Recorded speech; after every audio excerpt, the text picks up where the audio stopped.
네, 기본소득당 대표 용혜인입니다.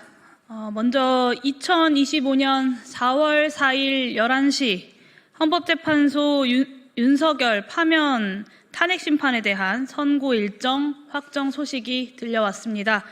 많이 늦어지긴 했지만 참 다행입니다. 헌법재판소가 국민의 눈높이에 맞는 상식적이고 합리적인 판단을 내려줄 것을 기대합니다.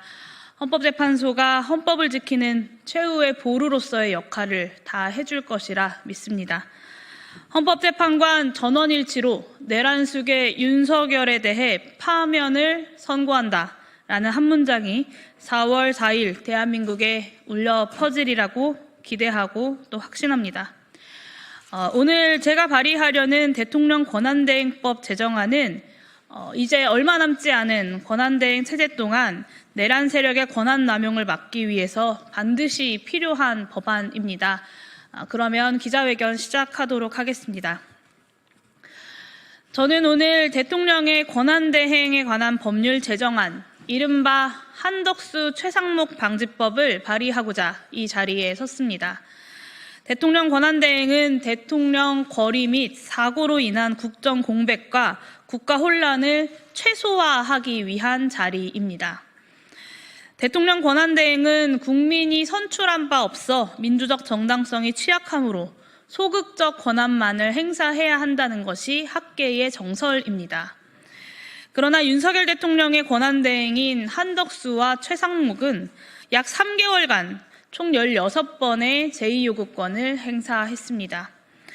내란 특검부터 김건희 특검, 명태균 특검까지 12.3 내란 사태의 진상을 밝히고 내란 수괴의 범죄 동기를 파악하기 위한 법안은 모조리 반대했습니다. 내란 부역자들이 권한대행 자리에 앉아서 자신에 대한 수사를 거부하는 꼴입니다. 뿐만 아니라 한덕수와 최상목은 박현수 서울경찰청장 직무대리를 비롯한 내란 부역자들을 원칙도 명분도 없이 고위직으로 승진시켰고 헌법재판소 위헌 판결에도 불복하면서 마은혁 헌법재판관 임명을 지연시켰습니다.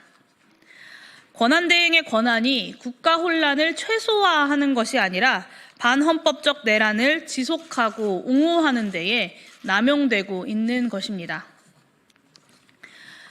더 이상 대통령 권한대행의 반헌법적이고 과도한 권한 행사를 방치해서는 안 됩니다.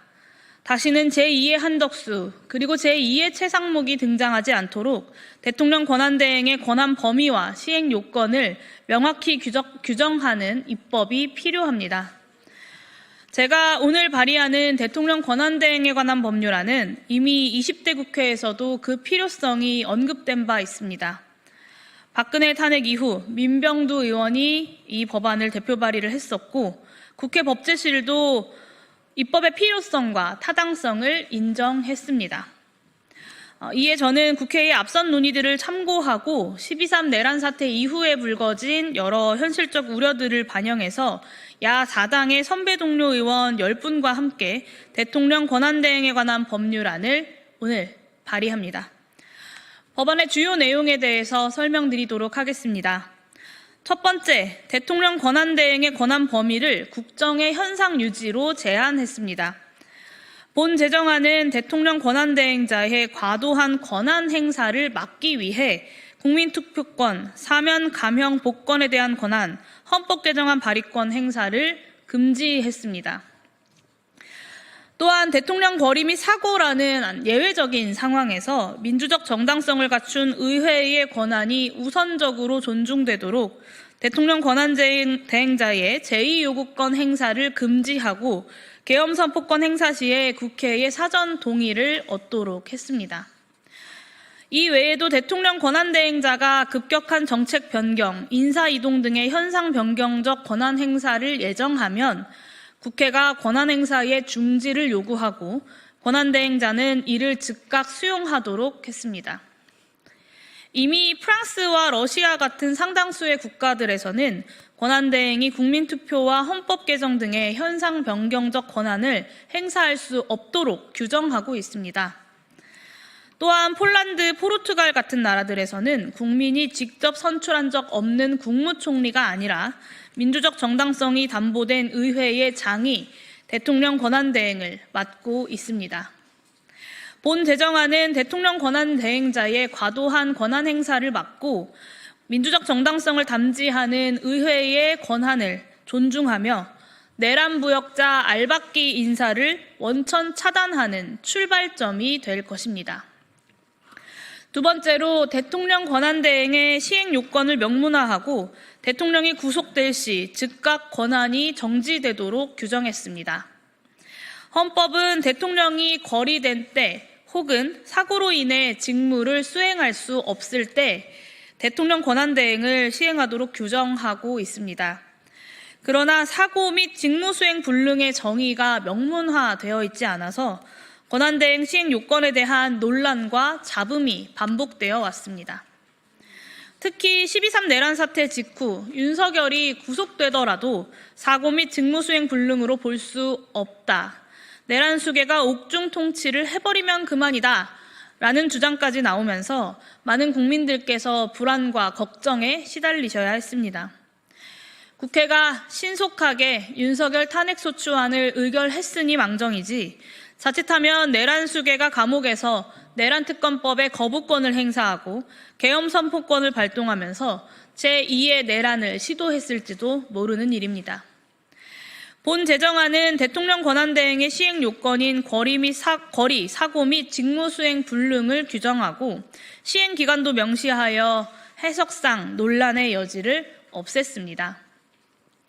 또한 대통령이 형법상 내란죄와 외환죄로 구속되는 경우를 사고로 인해 직무를 수행할 수 없는 경우로 명시하고 석방되거나 판결이 확정되기 전까지는 대통령으로서의 권한을 행사할 수 없도록 했습니다. 내란과 외환을 저지르고 구속된 범죄자가 대한민국의 통치권을 행사해서는 안 된다라는 상식을 흔들림 없이 지켜내고자 한 것입니다. 그 어떤 민주적 정당성도 없는 권한대행이 언제든지 내란 진상규명에 필요한 법안을 거부할 수 있고 내란 동조 세력을 정부 요직에 앉힐 수 있고 반헌법적 계엄을 다시 선포할 수 있는 현실이야말로 국민들께 가장 큰 두려움이자 불안일 것입니다. 이제는 국회가 국민에 의해서 선출된 바 없는 자들이 권력을 잡고 또 다른 내란을 회책하고 있는 작금의 현실을 바꿔내야 합니다. 권한대행의 권한남용을 방지하는 법안을 즉각 추진해서 국민들의 두려움과 불안을 조금이라도 덜어드려야 합니다. 오늘 제가 발의하는 한덕수 최상목 방지법이 선출된 바 없는 내란 부역자들의 권한 남용을 막고 대통령 권한대행의 의미와 권한 범위를 명확히 하여 국민주권의 원칙을 되살리는 출발점이 되기를 바랍니다. 선배 동료 의원들께서 내란 종식을 위한 입법 과제를 실현하는 데에 힘을 모아 논의해 주시기를, 함께해 주시기를 호소드립니다.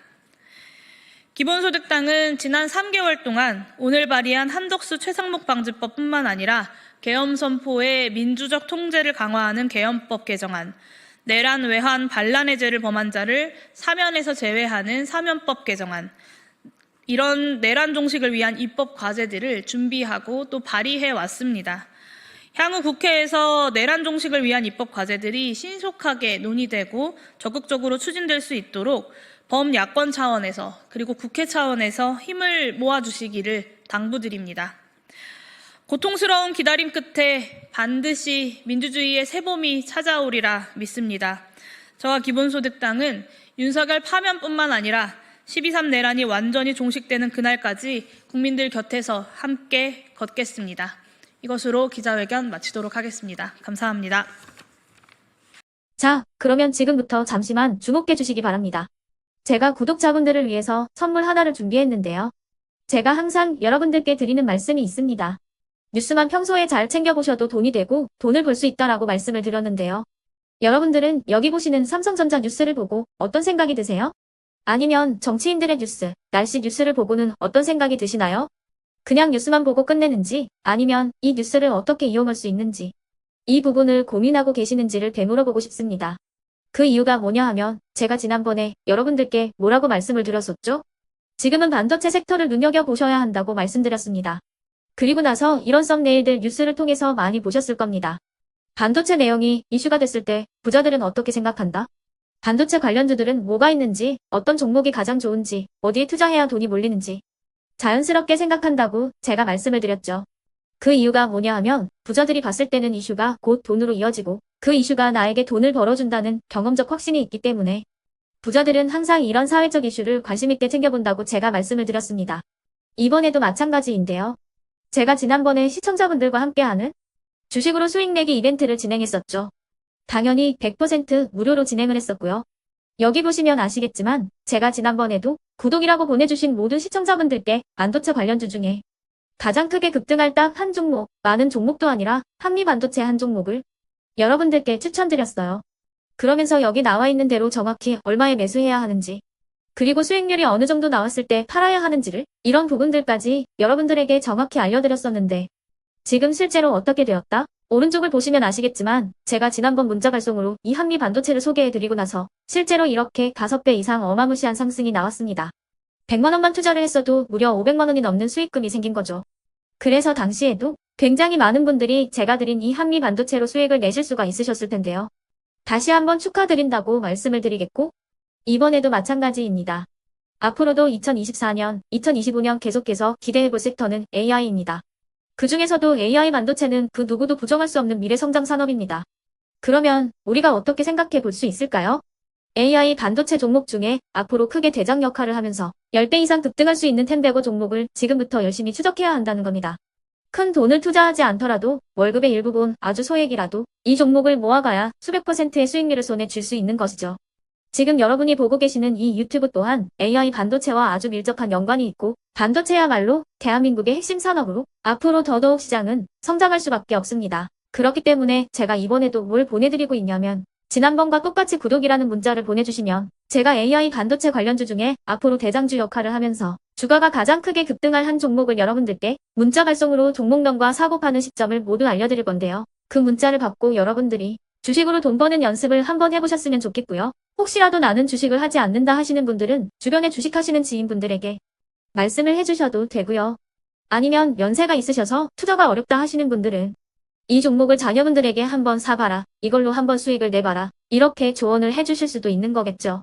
그래서 지금 이 영상을 보시는 시청자분들 중에 나도 이번 종목이 좀 궁금하다 하시는 분들은요. 누구나 상관없이 그리고 어느 시간대나 상관없이 부담없이 010-2514-5930번으로 구독이라는 문자 보내주시면 제가 이번에도 똑같이 무료 추천 급등주 문자를 보내드리겠습니다. 이해되시겠죠?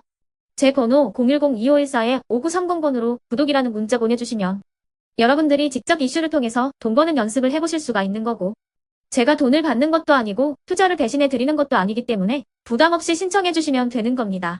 그리고 수익이 나면 저는 다른 것은 하나도 바라지 않습니다. 제 채널에 구독, 좋아요 한 번씩만 눌러주시라 이렇게 다시 한번 말씀을 드리겠습니다.